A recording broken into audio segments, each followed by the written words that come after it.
Fala, investidores, sejam muito bem-vindos ao canal Planileiro Investidor. Eu sou Adriano Costa. Nesse vídeo, nós vamos falar do relatório gerencial de março de 2024 do fundo IRDM11, é o Iridium Recebíveis Imobiliários, fundo DECRI, também é um fundo de fundo, né, pelo tamanho da sua carteira de fundos imobiliários. Então, a gente vai ver qual foi a performance dele, né, como é que o fundo destacou aí alguns acontecimentos em março.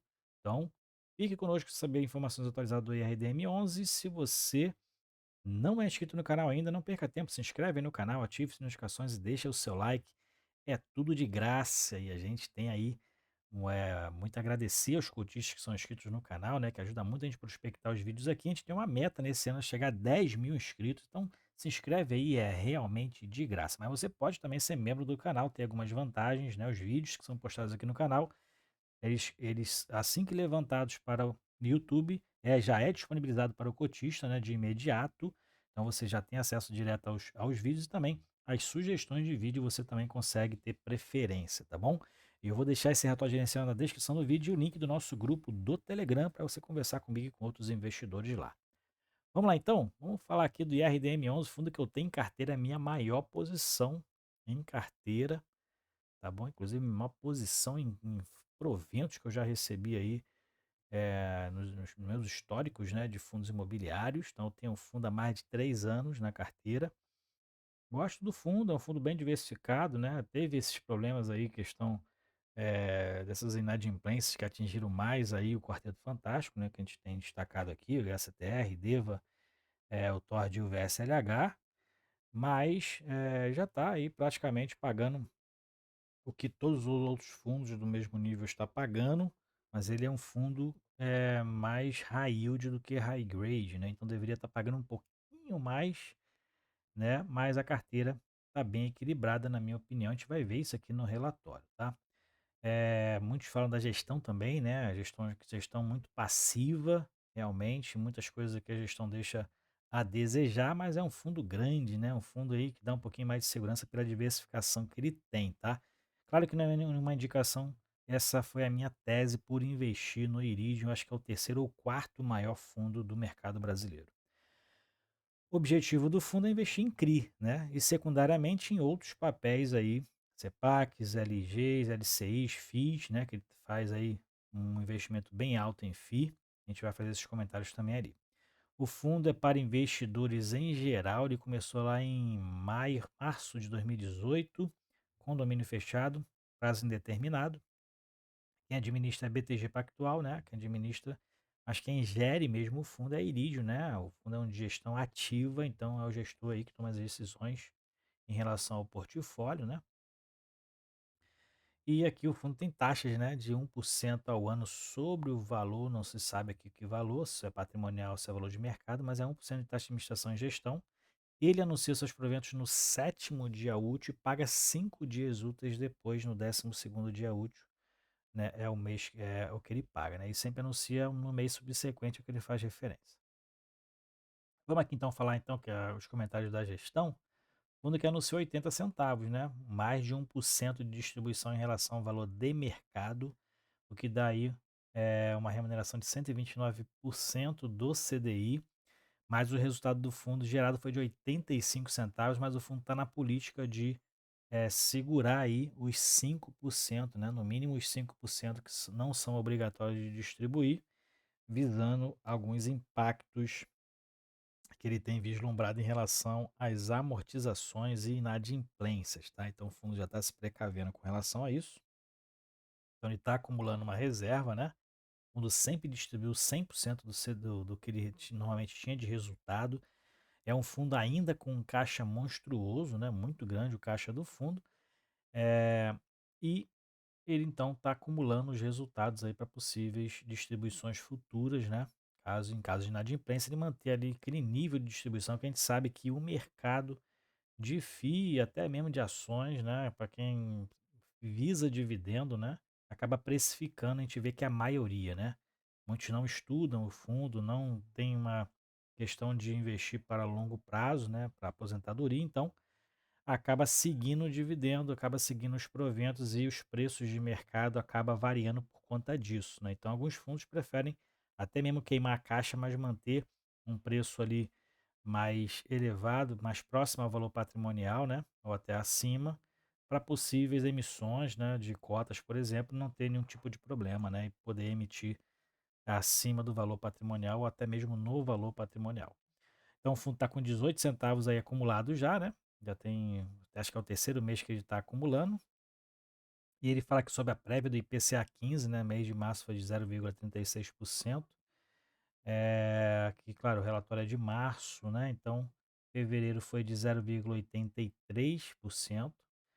E aqui ele fala também algumas questões de mercado aí sobre a taxa de juros, inclusive, né?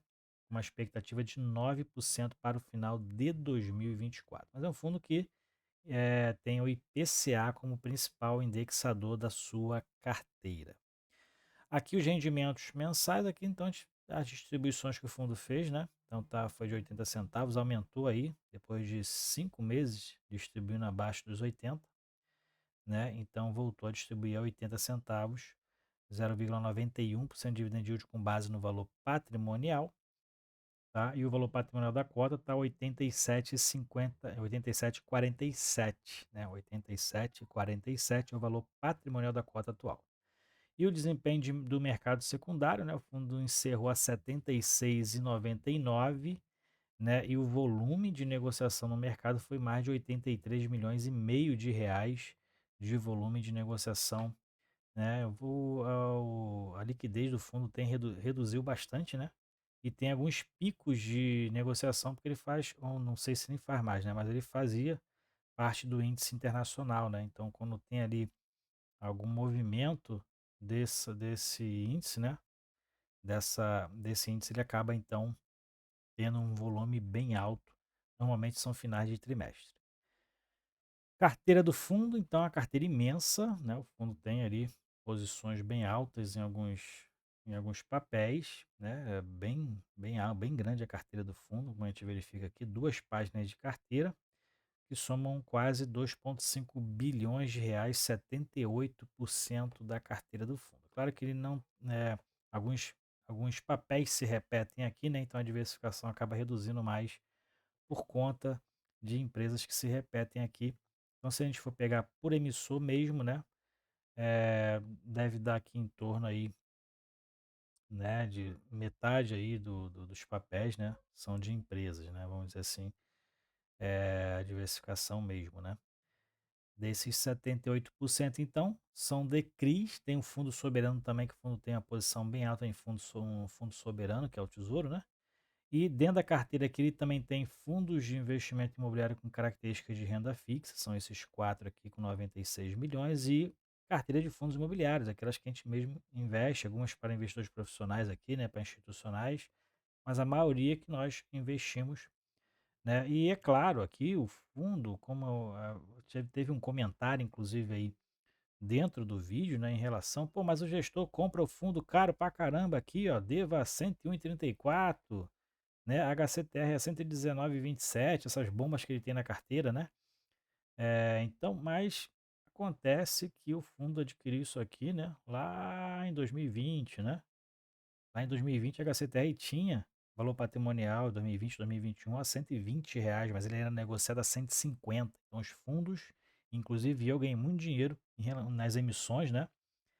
É, comprando a 120 e vendendo a 150, né? Fundos aí faziam esse, o Iridium então tinha ganhos de capitais imenso dentro dos seus resultados. Agora está mais comedido porque muitos fundos estão abaixo do seu custo médio, né? Então o ganho de capital fica complicado, é melhor manter em carteira mesmo do que liquidar prejuízo. Ó, o Tord com 10,47 de custo médio, né? Então realmente era a realidade de quando ele adquiriu o papel, tá? Então não tem questão de gestora ser, né, não saber o que está fazendo, não é, porque ele adquiriu no momento que os fundos de papel estavam pagando muito dividendo, né? E se ganhava muito com ganho de capital.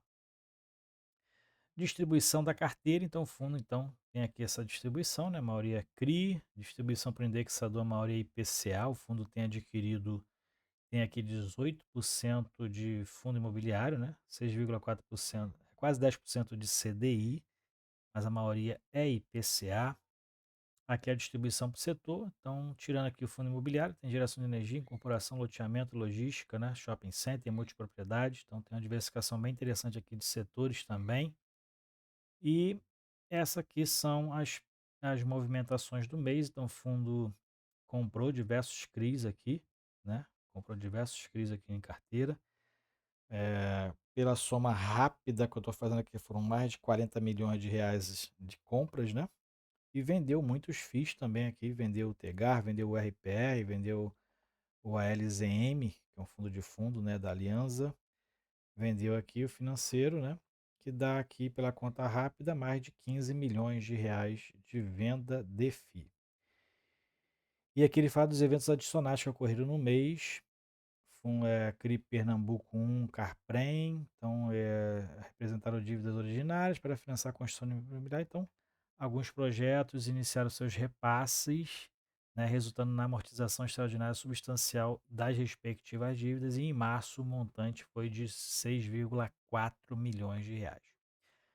Aqui alguns acontecimentos que ele fala em relação aos os FIIs da carteira, né, integralização. Então teve aqui algumas operações de compra, né, o SPVJ, Game 11, então tem aqui outros fundos que o fundo possui algumas posições, e ele fala aqui que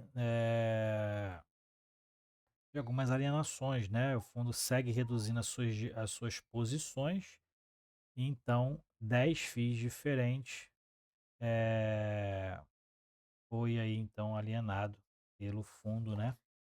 O fundo segue reduzindo essas questões de reduzindo um pouquinho a carteira de fundo imobiliário. Aqui ele fala sobre o XPPR11, né? O fundo XPPR11, inclusive, que está para vender parte do seu principal ativo, né? Que foi adquirido recentemente, né? Então o fundo fala aqui sobre a alavancagem desse fundo. E ele comenta aqui sobre o processo aí de venda, né? E ele acredita que a redução dessa alavancagem que o fundo tem hoje, que é altíssima, né? Pode dar aí um respiro para o fundo até que os ativos lá de Barueri reduzam os seus níveis de vacância. Eu acho muito difícil, né? A gente vê pelo a questão lá de Barueri realmente, se não tiver algum incentivo para as empresas voltarem para lá, vai ficar complicado o fundo fazer as alocações lá de forma rápida, né? Então essa é a principal questão hoje, né? Aqui o acompanhamento das operações que estava com a inadimplência, né? Que alguns que está com processo de carência, tem um aqui em inadimplente, é o Eco 2, ativo em reestruturação. Então o fundo tem acompanhado essas questões aí, deve inadimplente. O nível de alavancagem do grupo está bem alto, né? Então a gente tem aqui a maioria em carência, né? Período de carência até determinado mês, uns em agosto, outros em junho, outros em dezembro, e muitos aqui estão inadimplentes, Starbucks inclusive, né? Recuperação judicial, então realmente isso aqui vai ficar muito difícil do fundo oferir esse ganho, esse valor no curto prazo.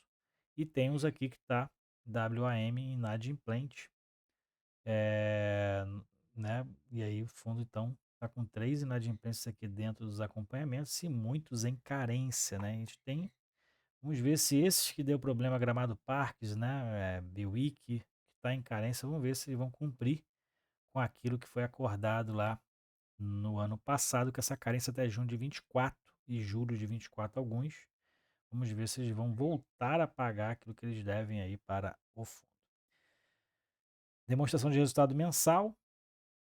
Então, em março, a receita melhorou em março, 33,3 milhões de reais, a melhor receita nos últimos 6 meses aqui de acompanhamento, né? O CRI foi de 25,9, o FI foi de 6,6 milhões, o fundo fez algumas vendas aqui, né, que deu aí ganho de capital de 1,1 milhões.